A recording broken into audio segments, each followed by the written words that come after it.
मैं अरविंद केजरीवाल ईश्वर की शपथ लेता हूं।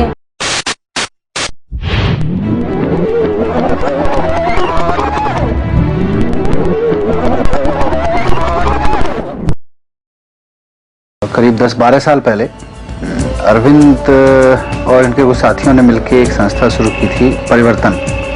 और परिवर्तन में मकसद इनका यही था कि रिश्वतखोरी के खिलाफ अभियान चलाना है। सिर्फ 1.5 साल में परिवर्तन ने 800 लोगों की शिकायतें सुलझा दी। अगले 5 साल तक केजरीवाल शहरों से लेकर गांव तक आरटीआई की मुहिम चलाते रहे। को पूरा तोड़ के नीचे तक नया बनाया गया। जो लोग टैक्स देते हैं हाथ खड़े करें। कौन कौन टैक्स देता है यहाँ पे? आप सारे लोग टैक्स देते हो, आपको पता ही नहीं आप टैक्स देते हो।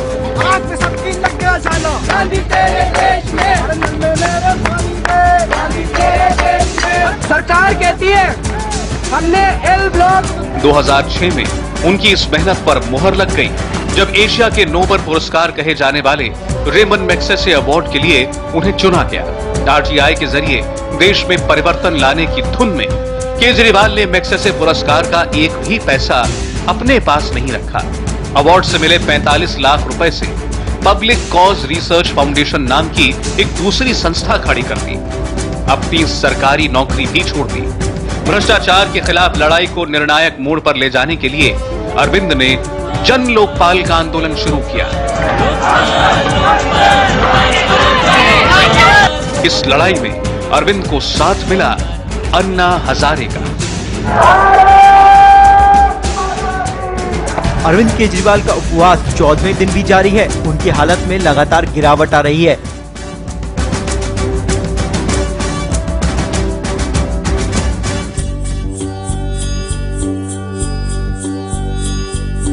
देश मेरे मेरी जान है तू। देश मेरे मेरी जान है तू। देश मेरे मेरी शान है तू। देश मेरे मेरी शान है तू।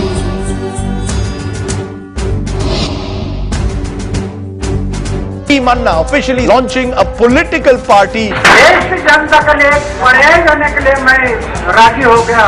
सत्ता लेने नहीं, सत्ता को वहां से हटाकर जनता को देने के लिए जाना है हम लोगों का। पूरा विश्वास है कि अगले 3 साल के अंदर भारत बदलेगा। आम आदमी।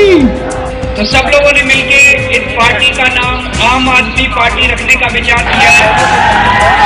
देश की जनता को बार बार ये नेता कहते रहे हिम्मत है तो चुनाव लड़के दिखाओ। हिम्मत ऐसे कि जैसे ये नेता ही चुनाव लड़ सकते हैं। अब इस देश की जनता खड़ी हो गई है, इनको कह रही है कि इस बार चुनाव लड़के ही दिखाएंगे तुम लोगों को। मिटाने से नहीं मिटते, डराने से नहीं डरते, वतन के नाम पे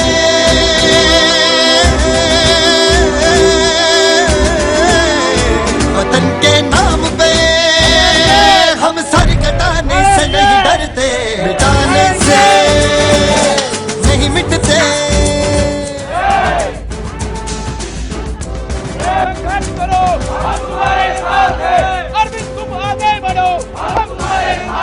अगली बार अगर ऐसा हो सकता है आपका मन करे हाथ उठाने का, वो कभी मत करते, हम हार जाएंगे।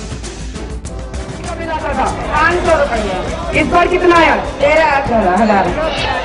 13,000 का बिल आया है चाय की दुकान करके।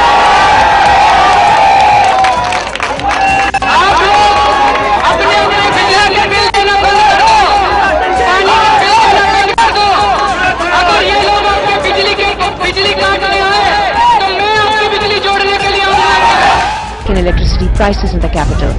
From just corruption, Arvind was becoming an all-issue man. हमें किस लिए राजनीति में आना पड़ा? तुम लोगों ने हमको मजबूर किया राजनीति में आने के लिए। हम नहीं आना चाहते थे राजनीति के अंदर। और इतिहास गवाह है कि जब जब जुनून और पैसे के बीच में जंग हुई है, जुनून जीता है, पैसा हारा है। हम अपनी मर्जी से नहीं बनाई हमने पार्टी। हम नेता नहीं है, हमें राजनीति नहीं करनी है। आज हम ऐलान करते हैं कि आने वाले नवंबर के महीने में दिल्ली विधानसभा में हम चुनाव लड़ेंगे, चुनाव जीतेंगे और खुद जाके अपना लोकपाल करेंगे।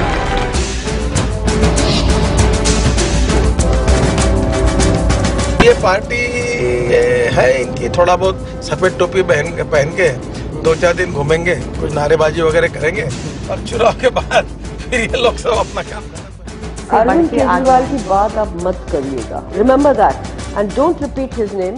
आप लोग बेकार में एक न चीज को चीज बना रहे हैं। आम आदमी क्या है, एक गाजियाबाद में एक शख्स रहता है, दिल्ली में आके वो झाड़ू चला रहा है। Is it a party? हमें यकीन है, हमें कॉन्फिडेंस है कि हम जीतेंगे, कांग्रेस की सरकार यहाँ बनाएंगे। बड़ी खबर इस वक्त की, नई दिल्ली विधानसभा सीट से शीला दीक्षित हार गई हैं। Arvind Kejriwal has won from the New Delhi constituency with over 22,000 votes. That's a massive victory. और उस कामयाबी को हासिल करके अरविंद केजरीवाल ने भारतीय राजनीति के इतिहास में अपना नाम हमेशा हमेशा के लिए बहुत मजबूत अक्षरों में कैद कर दिया। दोस्तों, ये मेरी जीत नहीं है, ये नई दिल्ली विधानसभा के लोगों की जीत है। यहाँ पर हमारे जितने साथी बैठे हैं, विधायक बने हैं, मैं उन लोगों से हाथ जोड़ के प्रार्थना करूंगा, घमंड में मत आ जाओ। आप लोगों के ऊपर बहुत बड़ी जिम्मेदारी दी है लोगों ने। आपको नेता नहीं बनना, आपको विधायक नहीं बनना, आपको लोगों की सेवा करनी है और आज से ही लग जाओ लोगों की सेवा करने में। जिनको लगता है सरकार बनानी चाहिए, जरा हाथ खड़े करें।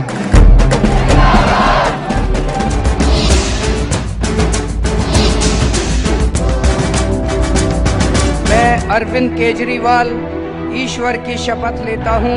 भारत माता की। इस देश के आम आदमी को कमजोर मत समझना चाहिए।